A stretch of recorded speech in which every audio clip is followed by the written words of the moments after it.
Mga kakaibang nilalang na tila lumabas sa isang ulap. Kapatid, ano kaya ang bagay na ito? Welcome ba kaibigan? Sa bidyong ito, pag-uusapan natin ang mga kakaibang nilalang na nakunan ng video camera.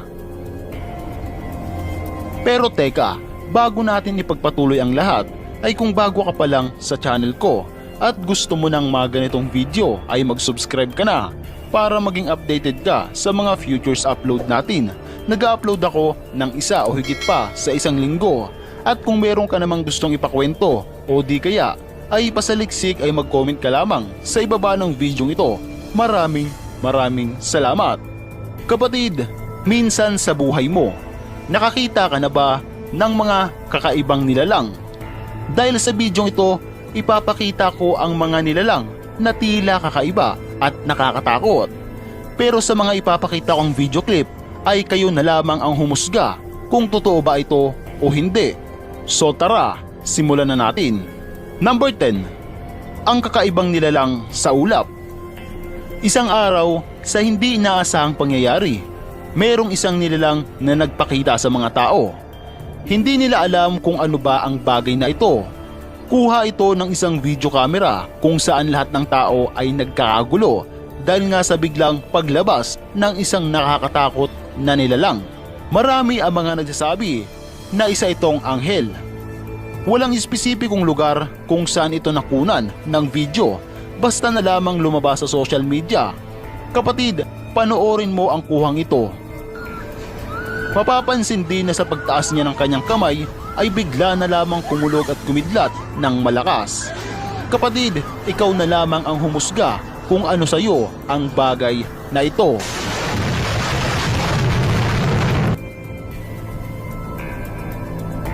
Number 9. Ang kakaibang nilalang sa disyerto. May mga taong mahilig magbakasyon, kaya naman sa paglibot-libot nila sa mundo ay iba't ibang lugar ang kanilang napupuntahan at iba't ibang litrato, video ang kanilang nakukunan. Isang araw ang lalaking ito ay pumunta sa isang disyerto upang kumuha ng mga magagandang picture upang sa pag-uwi niya ay mayroon siyang remembrance sa lugar na iyon. Pero alam mo bang hindi lang basta remembrance ang dala niya sa pag-uwi niya? Dahil noong kumukuha siya ng video ay mayroong isang nilalang na tila nahagip ng kanyang lente. Kapatid, panoorin mo ang kuhang ito. Ikaw na lamang ang humusga kung totoo ba o hindi ang videong ito.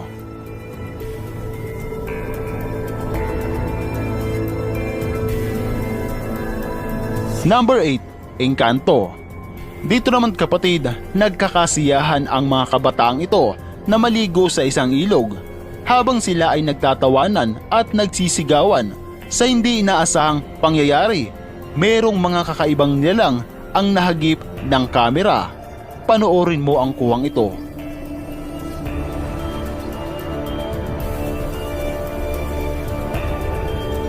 Napansin mo ba ang pagdaan ng tila naghahabulan na nilalang sa itaas ng mga puno? Maihahambing mo ito sa mga ninja kung iisipin. Kapatid, ikaw na lamang ang humusga kung ano ang videong ito para sa iyo.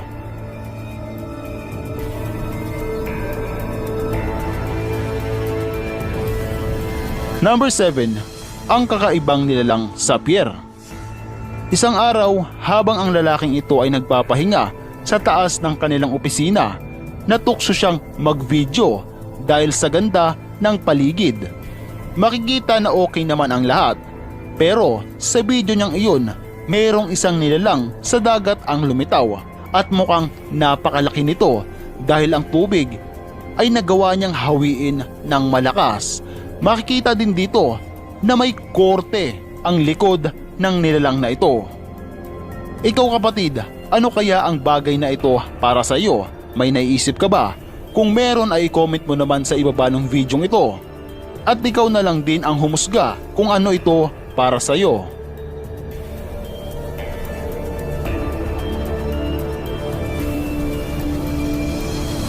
Number 6. Ang kakaibang nilalang sa simbahan.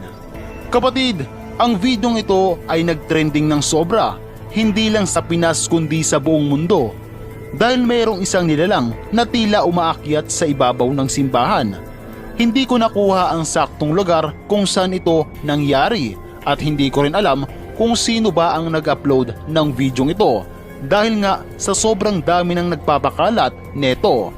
Makikita ang nilalang na ito na hindi mapakali at parang may gustong gawin. Paikot-ikot, patingin-tingin at parang may nahanap. Panoorin mo ang kuhang ito. Kapatid, ikaw na lamang ang humusga kung ano ito para sa iyo.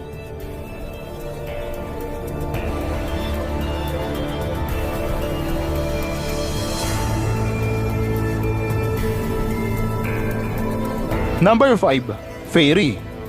Isang araw, habang ang padre de pamilya nila ay nasa bakuran at ang mga bata naman ay naglalaro sa maliit na playground, ang kanilang tatay ay pumunta sa isang puno kung saan doon nakita ang kakaibang nilalang.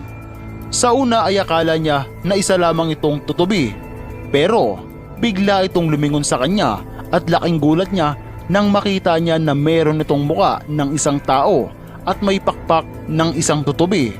Sa pangyayaring yun, napatakbo siya papalayo at nasigawan niya ang mga bata na umalis muna sa kanilang pinaglalaroan dahil nga sa may isang kakaibang nilalang na naroon.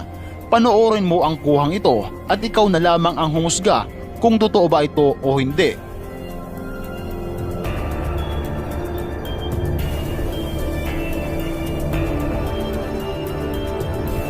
Number 4. Serena. Kapatid, nakunan ito ng video ng mga taong namamasyal lang sana sa gilid ng lawa. Sa hindi kalayuan kasi, meron doon isang tulay kung saan matatanaw mo ang paligid ng lawa. May isang taong pumukaw sa atensyon nito dahil para itong Serena. Agad niyang kinuha ang cellphone niya upang makuna ng video at laking gulat niya nang ma-zoom niya ang camera ng cellphone niya. Tumambad sa kanya ang isang nilalang na may buntot. Kapatid, panoorin mo ang kuhang ito at ikaw na lamang ang humusga kung totoo ba ito o hindi.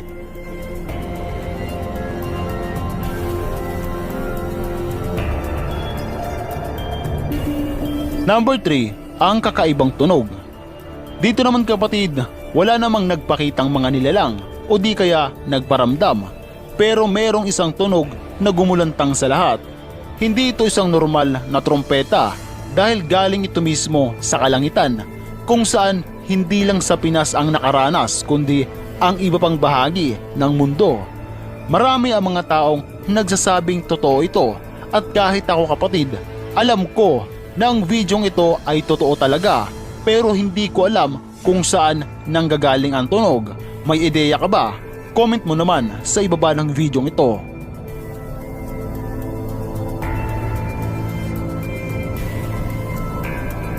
Number 2. Ang buto ng dragon.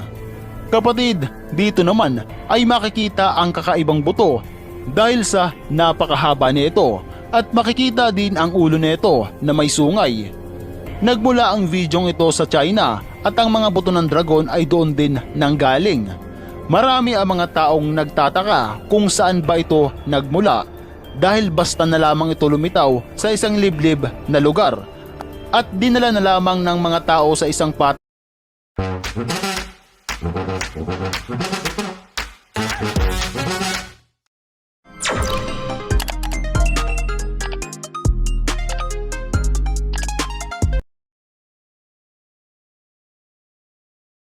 na lupa upang makita kung ano ba talaga ang meron sa buto na iyon at laking gulat nila nang mabuo nila ang mga buto. Kapatid, panoorin mo ang videong ito at ikaw na lamang ang humusga kung ano ito para sa iyo.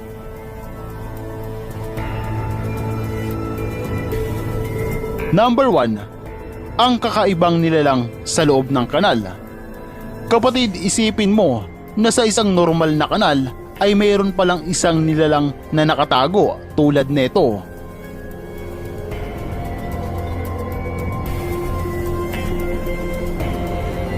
Oo, tama ka kapatid, isa itong buwaya, pero nakakapagtaka lang bakit nandun ito sa loob ng isang kanal.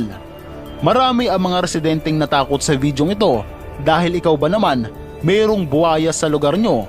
Papaano na lang kaya kapag ito ay nakawala? At kapatid, makikita din dito na napakalaki nito. Panoorin mo ang kuhang ito.